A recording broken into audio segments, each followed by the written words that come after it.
Hello, hello, hello. I am the Linux Mitch. Today I'm going to do a manual install of Arch Linux using the September 1st ISO. Now, as you can see on my calendar right here, it's Monday, October the 9th. So you might be wondering, well, why are you going to use the September 1st ISO? Well, Arch Linux hasn't released their October 1st ISO, and I have no idea why. So if you look at the Arch Linux webpage, like I said, today is October 9th, and they still have the September 1st ISO. The odd time they are late, maybe once or twice a year they're late, but usually just a day or two. So I don't know if they're going to skip October. I have no idea what's going on. I recently did a video on using the Arch automated installer, and I showed you, well, I explained how the Arch automated installer was no longer broken because it had been updated. And I showed you how to download the most current Arch automated installer onto the September ISO, and then I did an install using the new automated installer from the September 1st ISO. And of course it worked.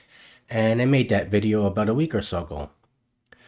So I've been planning to make another video on manually installing Arch Linux, and I've been waiting for the October 1st ISO to come out. And since it hasn't come out, I'm just going to use the September 1st ISO. Now, one of the nice things about Arch Linux is that regardless of what ISO you're using, and regardless of whether you're doing a manual install or you're using the automated installer, you never have to do an update. Well, I shouldn't say that. When you finish your installation, it's up to date. You don't have to do an update. Now, of course, later on during the day, there's going to be updates to do. And for sure, the next day there'll be updates to do because Arch Linux is a rolling release. And it's a fast rolling release.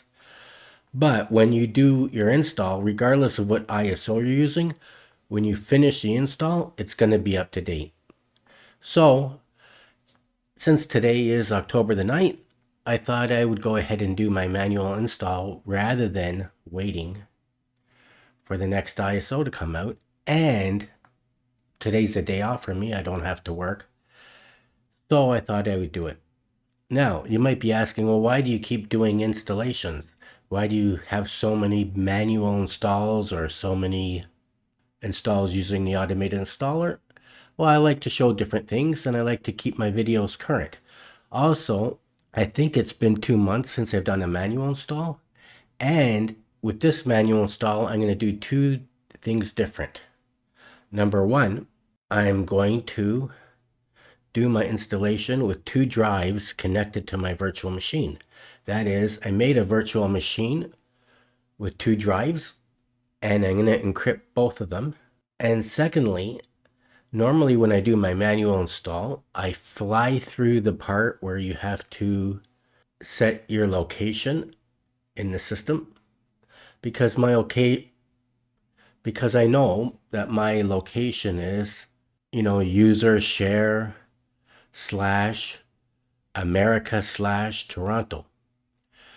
But there is another way that you can set your location by doing a search, because I realize that there are people watching my videos from all parts of the world, and maybe someone doing Arch Linux, installing Arch Linux manually for the first time, they may not know how to do a search to find their proper location.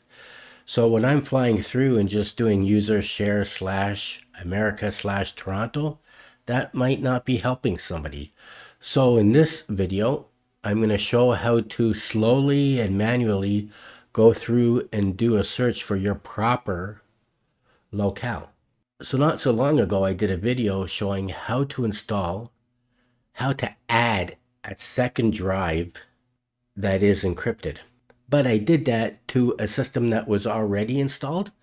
So I already had a virtual machine of Arch Linux that was installed on my system with my user and all the applications and configurations I like to use. And then on video, I showed how to add a second drive and encrypt it.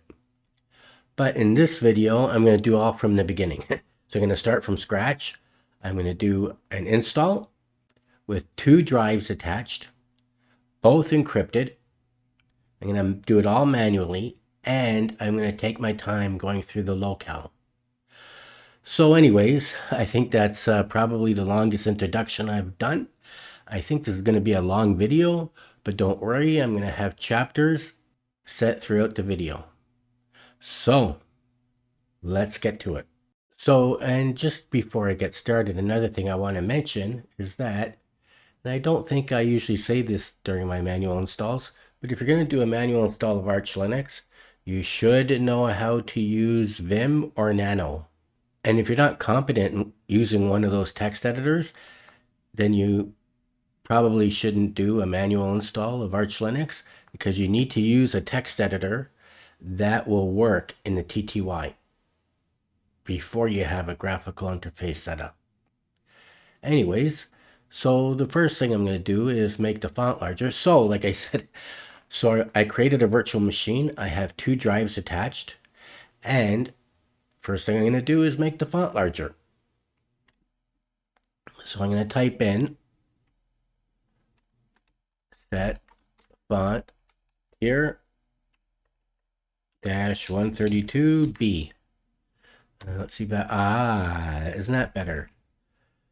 And the second thing I'm going to do is I'm going to go, oops, I don't need to do sudo yet.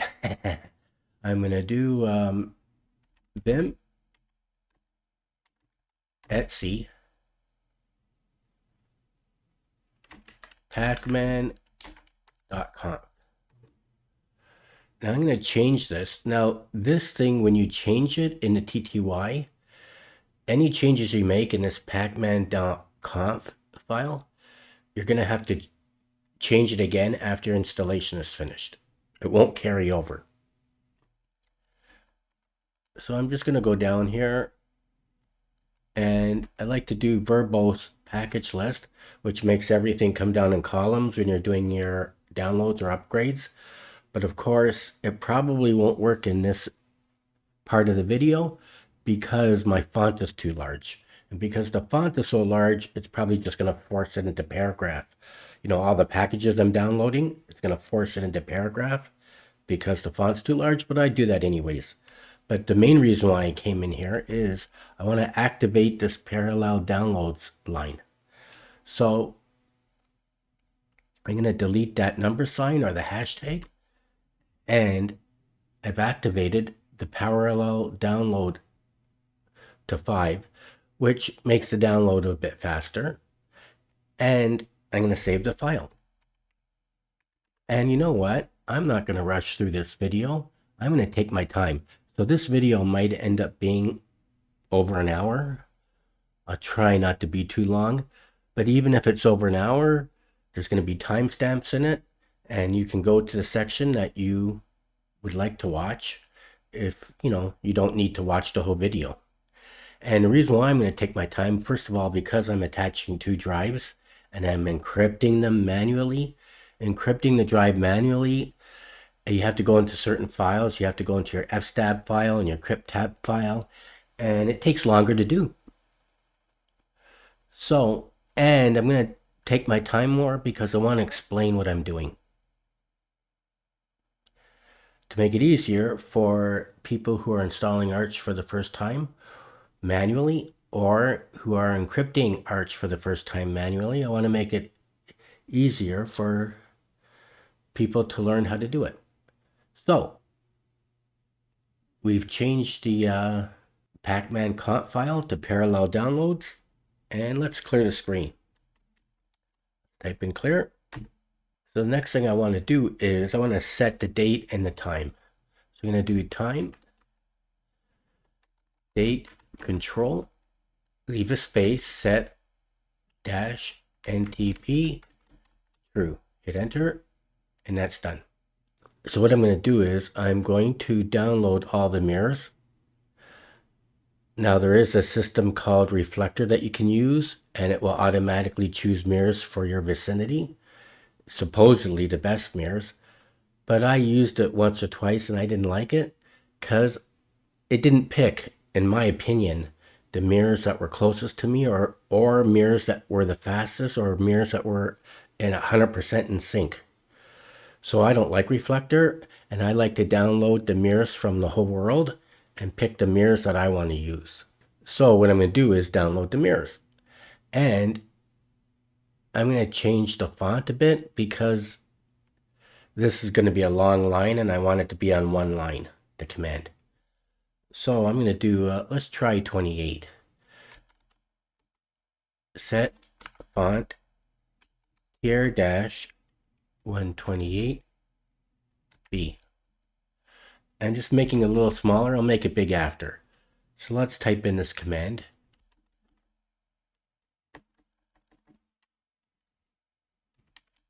Curl dash O, and that's an O and not a 0. Etsy Pacman D mirror list https://archlinux.org/mirror list/all/ I got it on one line. So that's, if I typed it right, that's going to download all the mirrors from the whole world. Let's hit enter. And now I'm going to make the font larger again. So I'm going to do set font. Let's just clear the screen. Set font is one word. Tier -132. There we go. We just made it a little larger. So now I'm going to vim into the mirrors. Pacman-D/mirror list. And you can see these are mirrors from the whole world. There's over 900 lines. If I go to the bottom, it's got all these mirrors. Now, all these mirrors are deactivated, and if you download this list, you're going to have to select at least one, but probably should do 3 mirrors. Because all these mirrors are deactivated, because they're blue, and they might not be blue or turquoise in your system. They might be a different color, but because they have the number sign or the hashtag in front of every line, they're all deactivated. So you're going to have to pick at least one, but I would suggest picking 3. So I'm going to go back up to the top. And like I said, you need to know Vim or Vi or Nano to do a manual install of Arch Linux. Or maybe NeoVim or some other Vim that's available on the Arch Linux ISO and that works in the TTY. So now I'm in my host machine, and I don't think I've ever done this on my videos. I certainly don't do this when I'm doing my manual install videos. And actually I do it, but I do it while the video is paused, and I do it for myself. I don't show you what I'm doing. So I'm going to show you what I'm doing. I'm going to go into a lot more detail. And like I said, it's going to be a long video, but there's going to be chapters in it, or timestamps. So like I said, I'm in my host machine. I'm in Firefox, as you can see. I'm going to type in archlinux.org. And then I'm going to go to the wiki. And I'm going to type in mirrors. And I'm going to click on mirrors. And I'm going to go down to this one. Now there's the Pacman mirror list generator. I don't like it. What I'm going to do is I'm going to go to mirror status. And you can see, well, it's not blue because I've already clicked on the link many times. So I'm going to click it on. And actually I have this saved as a bookmark, but I have my bookmarks hidden because it's kind of personal and private, and I don't want you to see my bookmarks. So I'm going to click on this one here, mirror status. Click it on, and it brings you to this page, mirror status. Now, there's three things you can click on, but you don't want out of sync mirrors and you don't want mirror syncing error log. I'm going to click on the middle one, successfully syncing mirrors. Let's click it. And next thing I'm going to do is click on country. So it sorts the mirrors by country. And what we want to do is we want to pick a mirror or three mirrors that has the lowest score.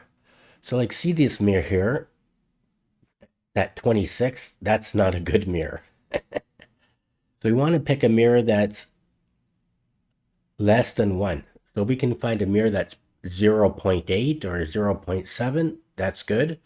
If we have to pick a mirror that's 1.0, we will. But here, like, see this mirror here? This is 0.7. And the other thing is we want to pick a mirror that's 100% in sync. So completion. So this column here, like this mirror here from Australia, that's 26.0. It's only 50%. It's only 50% in sync. That's not good. So we want to pick a mirror that has the lowest value, like 0.7, and it's 100% in sync. Now, I don't want to use a mirror from Austria because I'm in Canada, but usually I use mirrors from the United States. I'm just going to click this on again, so it brings everything to the top. Now, quite often I use America mirror package build, this one here, but it's only 99% in sync, but it has a pretty good number, 0.8. And another thing about the mirrors is I don't like to use the HTTP mirrors. I use the ones with the S. Now, HTTPS, the ones with the S, means they're more secure. So I never use, now the thing is the HTTP mirrors are faster, but the ones with the S are a little bit slower, but they're encrypted and more secure. So I always use the ones with the S. So let's scan down a bit more. And here's a mirror. It's at a university, and I know it's at a university because it says EDU. And I've used the mirror before.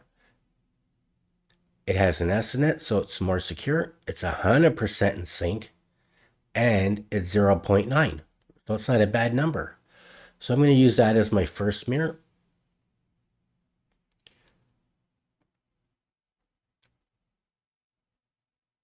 So it's writ edu. So I'm going to go back to my virtual machine.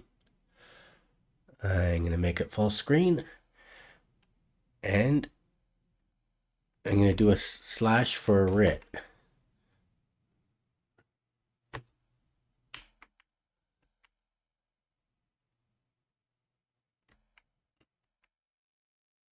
And here we are. Now you can see here, now I can't use my mouse to point out because I'm in the TTY, but you can see here they have both. Let's just move the cursor. The HTTP and the S one. And this is a mirror from the United States. Mirror writ education, HTTPS. That's the one where we're just looking at it at the website. So I'm going to delete it. I'm going to go up to the top. And I'm going to paste it in. And of course, you don't have to delete it. You can copy it. But like I said, you have to know how to use Vim, Vi, or Nano, or some other TTY that works, or some other text editor that works in TTY. And that's available on the Arch ISO. So what I'm going to do is, number one, I'm going to make a space just for cosmetic purposes. I'm going to delete that. I'm going to delete these hashtags, and I'm going to activate this line by deleting the hashtag or the number sign. Okay, so now the mirror is activated. Now I'm going to go back and select a few more mirrors. So let's go back to my host machine and Arch Linux. Sorry. So now I'm back in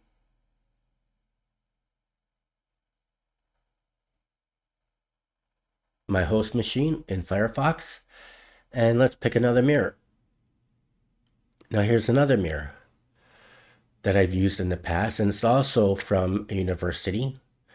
When it says EDU, it means it's from a university, and I kind of like to use the university mirrors. And we can see it's an HTTPS.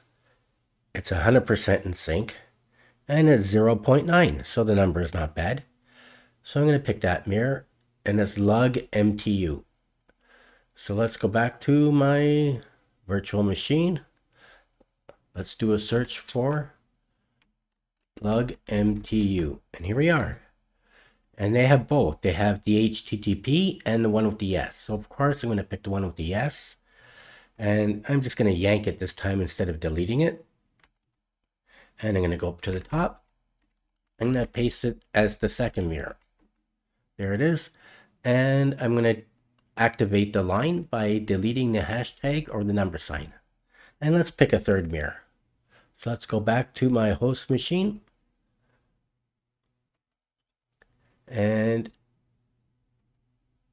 here's another mirror that I've used in the past. And I don't think this is a university mirror, but hey, what the hey. And I'm only using it as my third mirror. So I'll tell you after. So I'm only using it as my third mirror. And oh, wait a minute. This is an HTTP mirror. I'm not going to use that. So let's go down. Let's see if we can find another secure mirror. Okay, here it is here. So it's LTY. And like I said, this is not a university mirror, but I'm going to use it as my third one. It's a mirror I've used in the past. So we can see it's HTTPS. It's 100% in sync. And it's 1.0. So it's a little higher, but it's going to be my third mirror. So I'm going to go back to my host machine. So I'm going to go back to my virtual machine. I'm going to make it full screen. And I'm going to do a search for it. LTY. There we are. And I'm going to yank it. I'm going to go up to the top. And I'm going to paste it in. And I'm going to delete the number sign or the hashtag to make it active. And so I have three mirrors. And when we're doing our install or our updates, whatever, it always picks the first one. Okay. And if there's something wrong with that mirror, then it will jump down to the second one. So I have three mirrors that are in sync. They're all HTTPS. And they're all 100% in sync. And the slowest mirror is 1.0, and the other ones are below 1. They're 0.9 or 0.8, something like that. So I'm going to save the file. And the file is saved. Now, I'm going to clear the screen. And also, I'm just going to go back and let's close Firefox just to save some RAM from my host machine. And let's go back to my virtual machine. So now that we've selected our mirrors, we need to sync them. So I'm going to do pacman -SYY. And now the mirrors have been synced. So now I'm going to format my disk. And before I do that, let's clear the screen. Let's do lsblk. So we can see here I have two drives. And I can't use my mouse pointer. It won't work in the TTY. So if you see, I have the first drive is VDA. And it's a 20 gig drive. And that's the drive I'm going to put my install on. And then VDB is a 40 gig drive. And I'm just going to use that. Well, I'm not going to use it. Well, I'm going to format it. I'm going to encrypt it. It's going to have a password. And supposedly, that's just going to be for music or videos I want to put on the drive, or my personal stuff I want to put on the drive. And actually, I'm not going to put anything on it because this is just a virtual machine I'm making for the video. So, but those are the two drives. So I'm going to format them and encrypt them and then do my install. So I'm going to clear the screen and I'm going to type in cfdisk. Now, when you type in cfdisk, it's going to automatically go to the first drive, the 20 gig one. So let's hit enter.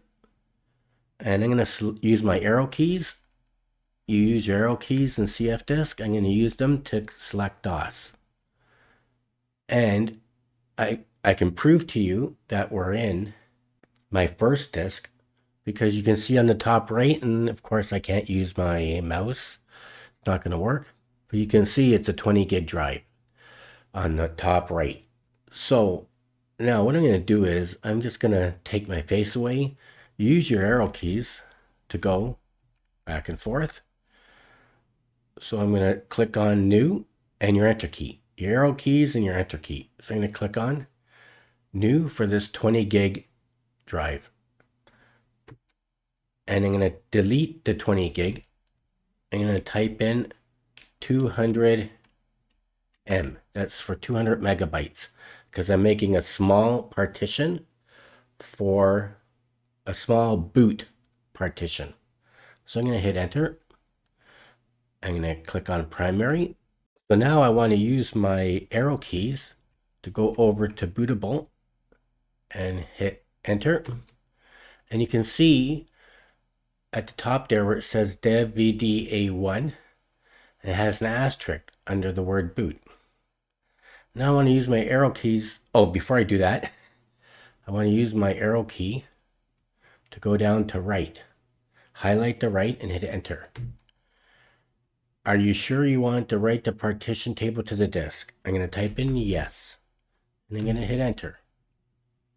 Now I'm going to use my arrow key to go down to free space. And I'm going to make sure I'm on the new. And I'm going to hit enter. And it's giving you the rest of the drive. Partition size is 19.8 gig. So I'm going to hit enter. Primary, I'm going to hit enter. And I'm going to go over and make it bootable. I'm going to hit enter. So now we see both drives have the asterisk underneath the word boot. And I'm going to write the second partition. So I'm using my arrow keys to go down to right, and then I'm going to hit enter. And are you sure you want to write the partition table to the disk? I'm going to say yes. I'm going to quit. Now I'm going to clear the screen. Now I'm going to do LSBLK. And you can see I have VDA1 is 200 megabytes. That's my boot partition. VDA2 is 19.8 gig, and that's where I'm going to do my installation. And VDB is 40 gig, but we need to go and format it. And that's going to be the one where I put my music and my videos and whatever, my personal stuff, which I'm really not going to put anything in it. I'll just put copy one file into it at the end of the day, or at the end of the video. I'll copy a file into it just to make sure it's working. So now we want to go back into cfdisk, but we want to go into that drive, cfdisk/dev/bdb. And there we are. And I'm going to use my arrow key to go down to DOS. And you can see free space. And on the top far right, it's 40 gig size. So I'm going to click on new. Partition size 40 gig. I'm going to hit enter. Primary, I'm going to hit enter. And I'm going to make it bootable as well. Let's make it bootable. So you see the asterisk is there at the top underneath boot beside the drive. VDB1. Now I'm going to write it. So I'm going to use my arrow keys to go down to right and click on write. Are you sure you want to write the partition table to the disk? I'm going to say yes. And now I'm going to use my arrow keys to go down to quit. And now I'm going to clear the screen. And I'm going to bring my face back.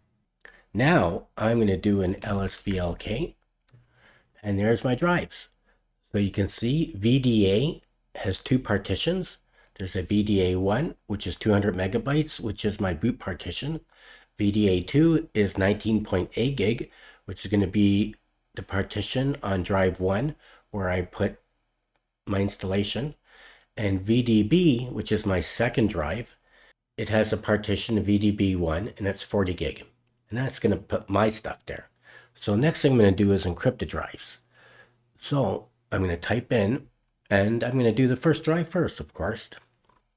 So I'm going to type in encrypt set -y, leave a space -v, lux format /dev VDA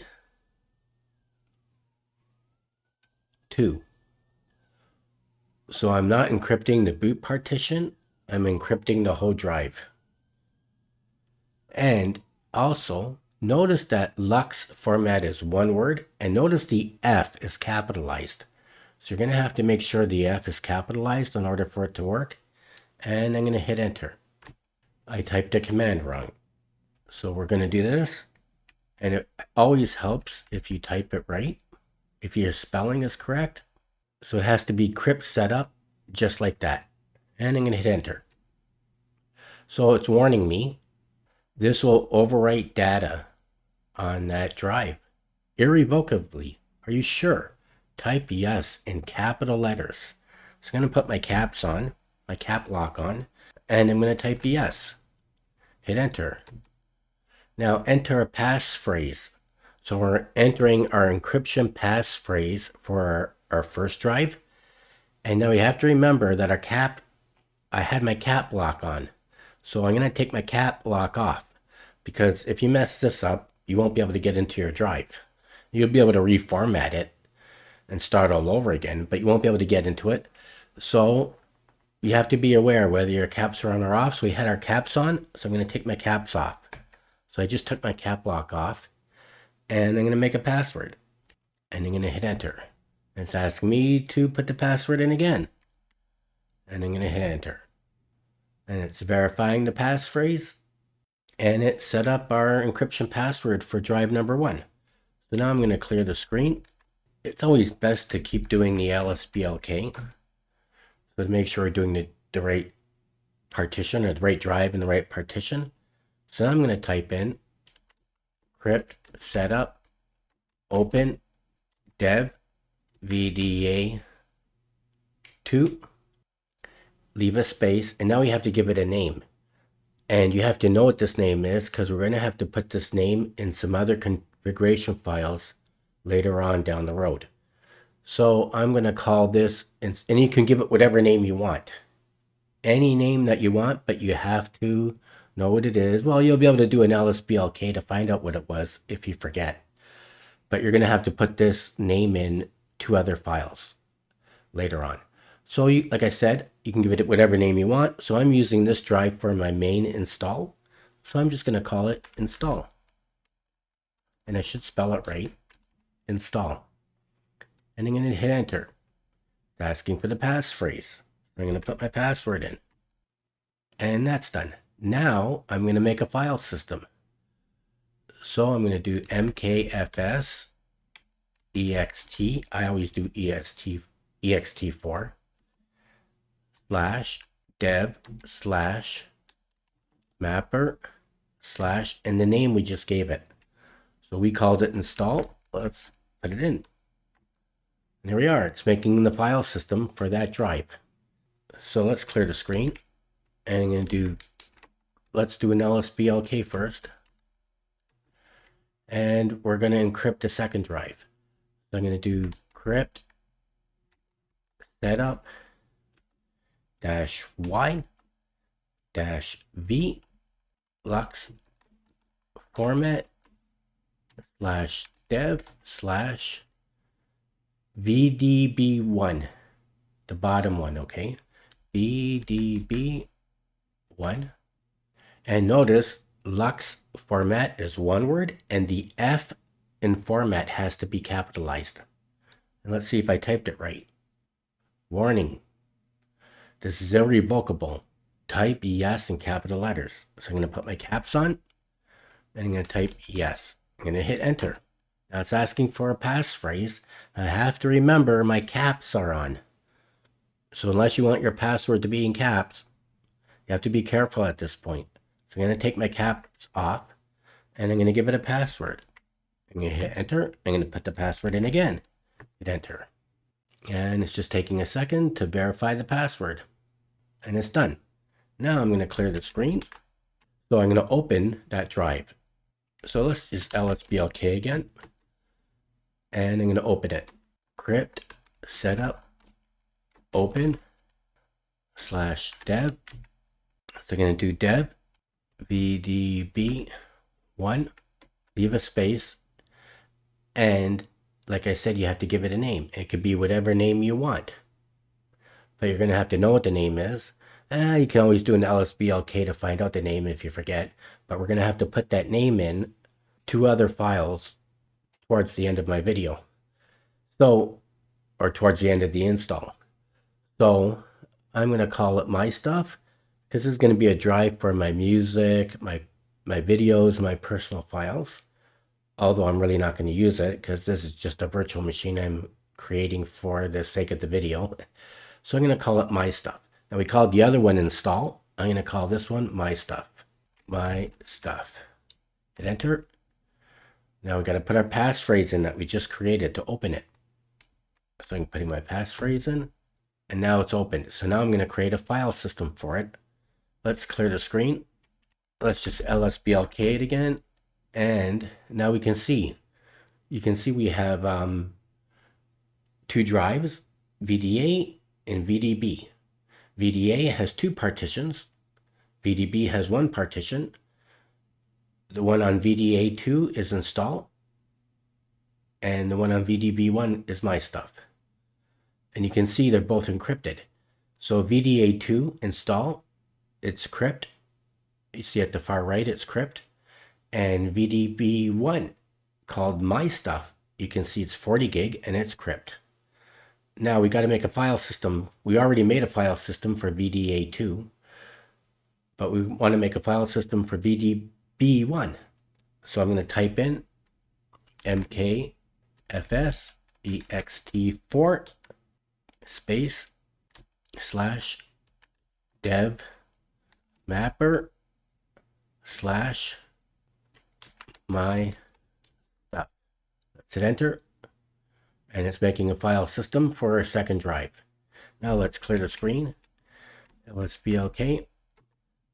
Now we have to make a file system for our boot drive. So I'm going to do mkfs period ext4 space dev / VDA1. That's the 200 meg partition. That's my first drive that has the 200 meg partition, VDA1. That's the boot partition that I made, and we have to make a file system for it. So I'm going to type in VDA1. There, now I made a file system. Now let's clear it, and I'm going to lsblk. And now I am going to mount my first drive. Now during this part of the install, I'm not going to mount the second drive. We're going to do that later. But right now I'm going to mount the first drive, and I'm going to mount the boot drive. So I'm going to type in mount dev mapper install, because I'm going to do the first one. I'm not mounting my stuff, I'm mounting install. Mount install space / mount. And I'm also going to mount my boot drive. So I'm going to do make dir, I'm making a directory, / mount / boot. Hit enter. So we already mounted the drive. Now we made a directory to mount the boot drive, and I'm going to mount the boot drive because we already mounted our main drive called install. So now I'm going to mount the boot drive, and I'm going to type in mount dev VDA1, leave a space /mnt /boot. Hit enter, and that's done. Now I'm going to clear the screen. I'm going to do lsblk. So now we can see on our first drive, VDA1, which is 200 megabytes, it's mounted to boot. And then we can see on our VDA drive, VDA2, which I labeled install, and it's crypted, it's mounted to mount. Okay? So now we can continue with our install. So I'm going to clear the screen, and I'm going to type in this command. Strap, leave a space /mnt base -devel Linux -LTS. Now, if you just want the regular the up-to-date stable kernel, you would just type in Linux. But I always like the LTS kernel, the long support kernel. So I'm going to type in -LTS, leave a space, and you want to type in Linux-firmware, and you have to spell it right. And let's do the Linux headers. Linux-LTS-headers, and I want to do vim get terminus font. Now, if I don't do the vim, it won't be on my install. And I do the terminus font because that's the font that allows you to that enables me to make the large print in the TTY. And once I finish my install, once I finish my base install and I log on in root to the TTY, I won't be able to have the large font for you to see unless I include terminus font. So right now I'm just doing the base install and I'm installing the kernel, the firmware, the headers, vim, git, and I like to install git at this time because to complete my installation, to do a full installation, I want to download my GitLab repository with all my configuration files and all the apps that I like to install. And of course the terminus font, so I can always have large font in the terminal, in the TTY. So I'm going to hit enter, and if you typed any of these things wrong, you're going to get an error message and nothing will get installed. And it's installing them. And look at this, it did verbose. Sometimes when I do the large print, it doesn't do verbose. Oh, the verbose worked. Okay, so this is just going to take a minute or two. I'm going to pause the video. Okay, so that only took a minute, maybe a minute and a half. So I'm going to clear the screen. I'm going to type in this command, gen fstab space /mnt, leave a space, 2 arrows, leave another space, /mnt /etc fstab. Now I'm going to change root or Chroot into my base install, but I'm still logged on to the ISO, the live ISO. So I'm going to do arch, and let's clear the screen, arch-chroot, leave a space, /mnt. Now we're logged into our base install. So now I'm going to do something a little different. This is the part where I normally fly through my location, setting the system from my locale, where I put the line in, user share, /America/Toronto. But let's say you don't know, because you have to have it programmed exactly right, or you won't have the right time and the right time zone in your system.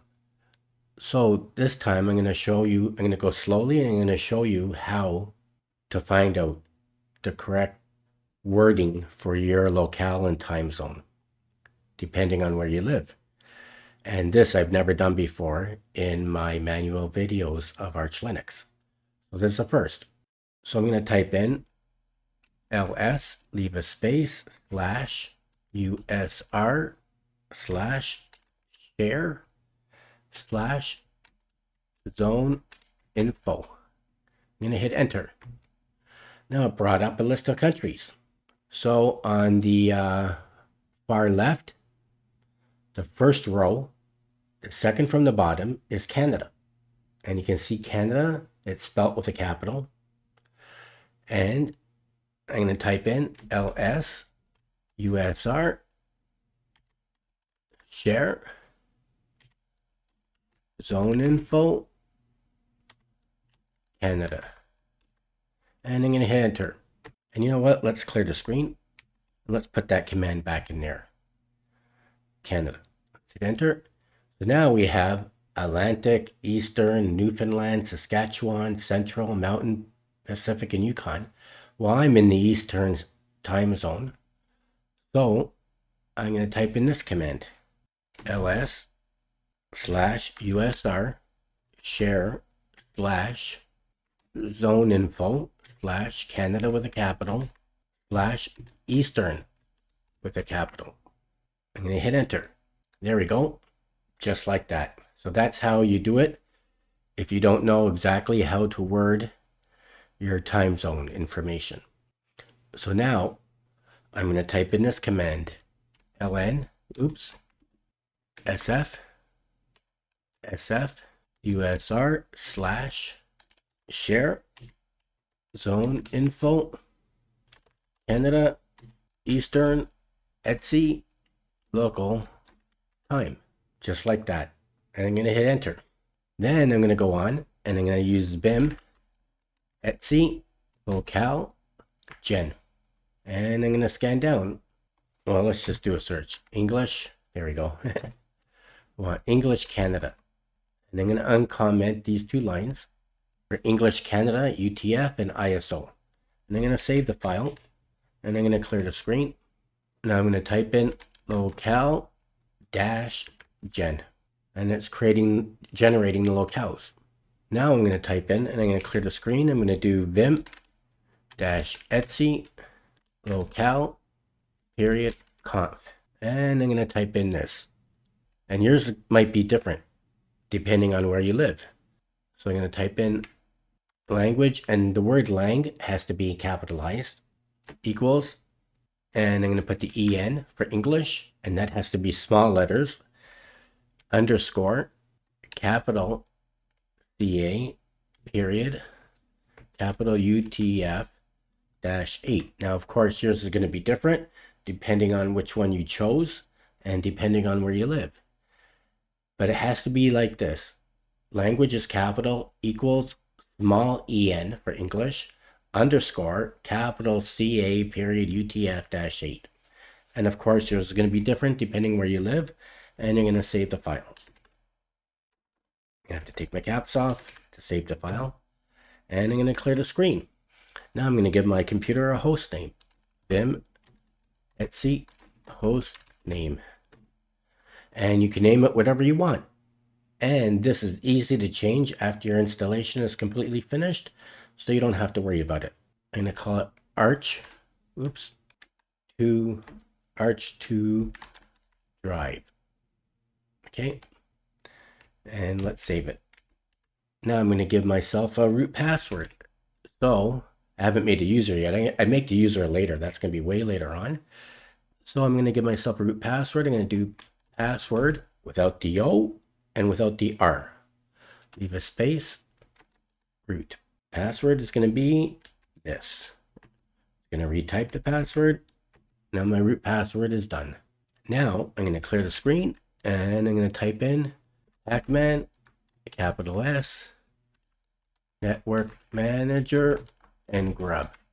I'm installing Network Manager. Oh, and I spelled Grub wrong. Always helps to spell it right. So I'm installing Network Manager and Grub, and it's installing 21 packages, and I guess I'll pause the video for a sec. Actually, this is going really fast. Oh, that was fast. I didn't have to pause the video. Let's clear the screen. Now I'm going to type in system control, enable Network Manager. So I'm enabling Network Manager to start every time I boot my system. And if you don't do this, when you log into your or boot into your installed system, you won't have any internet or access to the internet. And notice that Network Manager is one word. And notice that the N at the beginning and the M for manager are both capitalized. Has to be done this way or it won't work. Let's hit enter, and that's done. Let's clear the screen. So now I'm going to type in grub install space /dev bda, and we're installing grub to our first drive, and it finished, and it tells you it installed grub and there was no error reported. I'm going to grub mk config -o, and that's an O and not a 0, /boot /grub /grub cfg, and it's generating grub. Now I'm going to clear the screen. And this part's going to be tricky. So I'm going to vim into etc mkinitcpio.conf. And actually, there's going to be a trickier part than this. This part's not too bad. I'm going to go down to this line here. And oops. And I'm going to go between. I'm going to go right between block and file system. And I'm going to type in encrypt and leave a space. And you have to make sure you spelled it right. And I'm going to save the file. Well, let's just do set font. Sorry about this, but I just want to make sure I typed that line right. So I'm going to go back into it. And sorry about the small font, but I just want to make sure that encrypt word was typed right, or else I won't be able to log into the system when I reboot.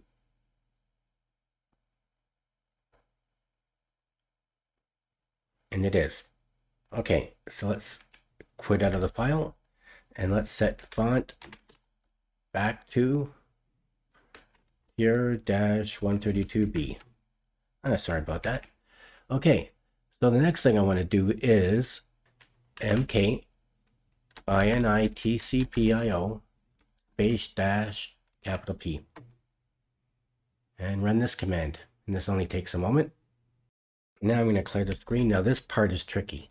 So I'm going to type in blkid, and then I'm going to type in blkid, leave a space and put the pipe sign in, leave another space and type T-A UUID. And I'm going to clear the screen and let's ls it. So now we see this command worked. On the very top line at the far right, the last word is UUID. And that's the file we want. We just created that file, UUID. So I'm going to vim into it. Vim UUID. And we're doing this because we need to copy a line. We need to copy a line and paste it somewhere else. And because we're in the TTY, you can't use your mouse to copy and paste. So I'm going to go down, and that's why I said you really need to know how to use Vim, even if you're not encrypting your drive. Even if you're just doing a regular manual install without encrypting your drive and without doing two drives, to do a manual install, even a simple manual install of Arch Linux, you need to know how to use Vim, Nano, or Vi, or any other text editor that's going to work in the TTY that's available on the Arch ISO. So we want to go down to this line here where it says dev VDA2, right? And it has the UUID. And if you look at the end, it says crypto lux partition or part UUID. That's the line we want. And we're going to hit the YY, which is it's going to copy it onto the clipboard. So I'm going to hit YY. And now I'm going to get out of this file. And I'm going to clear the screen. Now I'm going to type in vim etc default grub and hit enter. And I'm going to go down to this bottom line and I'm going to paste that line at the end of this, and then we're going to edit the line. We're going to have to change the line a bit, and this part we have to be very careful, because if we don't do this line right, we won't be able to boot into our system. And if that happens, it is fixable because we can reboot into the system with the live ISO and attach ourselves to the system, decrypt it, and then attach ourselves to the system, and it can be fixed. But it's kind of hard to do, and it's a bit of a hassle, and you have to know what you're doing. So it's better if we can get this line right the first time rather than have to log on and fix it. So what I'm going to do is I'm going to go to the end, and you know what? I'm going to take out those two quotation marks and I'm going to paste it. And you know what? I'm going to go to the end and I'm going to paste it in. Here we go. Now like I said, I'm going to go to the end of the line, and I'm going to start very slowly erasing some of the stuff. Very slowly, you don't want to go too fast. And in here, I'm going to put a full colon. I'm going to type in CRYPT, crypt, and the name of my encrypted drive. So remember, I told you you're going to have to remember the name. So my first encrypted drive, I called it install. So I'm going to type in crypt install. I'm going to leave a space. I'm going to type in the name again. Install equals /dev mapper /install quotation marks. Okay, now I'm going to go up to the top. I'm going to very carefully delete everything to the equal sign. And then I'm going to type in quotation mark crypt device equals UUID in capitals equals. And I'm going to save the file. And now I'm going to make sure this is right. So your line should look like this. And you just want to be very careful to make sure it's correct. And what I'm going to do is I'm going to get out of there. And I'm going to set font to the small size again. And I'm going to go back into the file. And I'm just going to make sure it's correct. Okay, so it looks correct. I'm going to get out of there. And I'm going to set font here -132B. So it looks good. I'm just going to go back in for a sec. So you really want to make sure this line is correct, or else you won't be able to boot into your system. And like I said, there is a way to recover it, but it's a hassle. Okay, so let's get out of there. Let's clear the screen, and let's go on to the next step. Now we're going to make Grub again. We're going to do Grub Mkinitcpio Config -O, and that's an O and not a 0. Boot Grub /cfg, and we're generating our Grub again. And now I'm going to clear the screen. So now what I'm going to do is exit, and I'm going to type in umount -r/mnt. Hit enter, and now I'm going to reboot. Hopefully this works. So now I'm booting into the system, and of course, let's hit enter, and let's make it full screen. So now it's asking me for the encryption password for my first drive. Hit enter, put the password in, and I hit enter. Sorry about the small font. So it's opening the first drive. So I don't have a user yet, so I'm going to log in as root. Put my password in, and we are logged in as root. Now let's set font here -132B. Okay, and let's clear the screen. Now let's just lsblk. So we can see we've logged into the system, and of course we're in as root because I don't have a user created yet. And our second drive hasn't been opened.